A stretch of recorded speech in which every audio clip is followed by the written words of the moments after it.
Hi everyone, it's Jeff here. In this video, I will show you how to switch off the headlamp washing of the BMW by using this X431 Elite 2.0 BBA.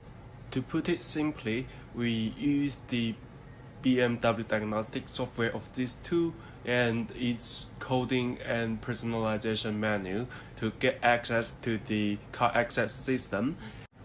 After that, we only need to choose between enable or disable in the combo box and just wait until it's refreshed.